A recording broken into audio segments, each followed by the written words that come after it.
ನಾವು ಯಾವಾಗಲೂ ಹೇಳ್ತಿರೋ ಹಾಗೆ ಸಾಯಿಲ್ ಟೆಸ್ಟಿಂಗ್ ಬಗ್ಗೆ ಒಂದು ವಿಡಿಯೋ ಮಾಡ್ತಾಯಿದ್ದೀನಿ ಮತ್ತೆ. ಸೊ ಸಾಯಿಲ್ ಟೆಸ್ಟಿಂಗ್ ಯಾಕೆ ಮಾಡಿಸ್ಬೇಕು ಅಂದರೆ ಮಣ್ಣಿನ ಗುಣಮಟ್ಟ ಎಲ್ಲ ಕಡೆನೂ ಸೇಮ್ ಇರೋದಿಲ್ಲ. ಸೊ ಆ ಮಣ್ಣಿನ ಗುಣಮಟ್ಟ ನಾವು ತಿಳ್ಕೊಳೋದು ಭಾಳ ಇಂಪಾರ್ಟೆಂಟು. ಸಾಯಿಲ್ ಬೇರಿಂಗ್ ಕೆಪಾಸಿಟಿ ಅಂತ ಕರೀತಾರೆ ಇಂಗ್ಲೀಷಲ್ಲಿ. ಇದು 180 kilo newton per metre square ಇರಬೇಕು. ಸೊ ಈ 180 kilo newton metre per square ನಮಗೆ 6 ಅಡಿಗೆ ಸಿಗುತ್ತೆ ಅಥವಾ 5 ಅಡಿಗೆ ಸಿಗುತ್ತೆ ಅಂತ ನಾವು ಅಸ್ಯೂಮ್ ಮಾಡ್ಕೋಬೋದು ಹೊರತು, ಸೊ ಅದು 5 ಅಡಿಗೆ ಸಿಗುತ್ತೋ 6 ಅಡಿಗೆ ಸಿಗುತ್ತೋ ನಮಗೆ ಗೊತ್ತಿಲ್ಲ.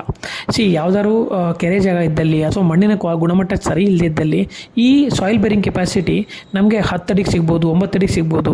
ಓಕೆ, ಸೊ ಈ ಸಾಯಿಲ್ ಬೇರಿಂಗ್ ಕೆಪಾಸಿಟಿ ಯಾವಾಗ 180 kilo newton per metre square reach ಆಗುತ್ತೆ, ಅದು ಮನೆ ಕಟ್ಟೋದಕ್ಕೆ ಸೂಕ್ತವಾದಂತಹ ಮಣ್ಣು ಅಂತ ಹೇಳ್ಬೋದು. ಸೊ ಅದ್ರ ಮೇಲೆ ನಾವೇನು ಮಾಡ್ತೀವಿ, ಮನೆ ಕಟ್ಟೋದಕ್ಕೆ ಶುರು ಮಾಡ್ತೀವಿ.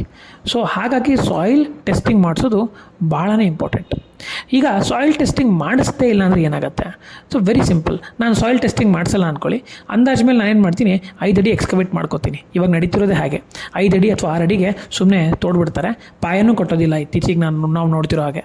ಸೊ ಅಲ್ಲೇನು ಮಾಡ್ತಾರೆ, ಕಾಲಮ್ಗಳನ್ನು ಡೈರೆಕ್ಟಾಗಿ ರೈಸ್ ಮಾಡ್ತಾರೆ. ರೈಸ್ ಮಾಡಿಬಿಟ್ಟು ಫೂಟಿಂಗ್ ಹಾಕ್ಕೊಂಡು ಅದ್ರ ಮೇಲೆ ಪ್ಲಿಂತ್ ಕಟ್ಬಿಟ್ಟು ಬಿಲ್ಡಿಂಗ್ ಕಟ್ಟೋಕ್ಕೆ ಶುರು ಮಾಡ್ತಾರೆ.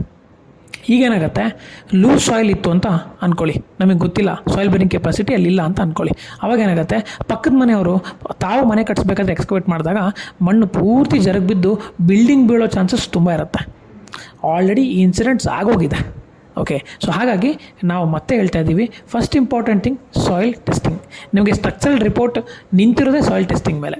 ಸಾಯಿಲ್ ಟೆಸ್ಟಿಂಗ್ ಮತ್ತು ನಿಮ್ಮ ಬಿಲ್ಡಿಂಗ್ G+1 2 3 ಇದು ಎರಡರದ್ದು ನೋಡಿಕೊಂಡು ಅದರ ಬೇಸಿಸ್ ಮೇಲೆ ನಿಮಗೆ ಸ್ಟ್ರಕ್ಚರಲ್ ಡ್ರಾಯಿಂಗ್ಸ್ನ ಮಾಡಿಕೊಡ್ತಾರೆ. ಸೊ ಹಾಗಾಗಿ ದಯವಿಟ್ಟು ಸಾಯಿಲ್ ಟೆಸ್ಟಿಂಗ್ ಮಾಡೋದನ್ನು ಮರಿಬೇಡಿ.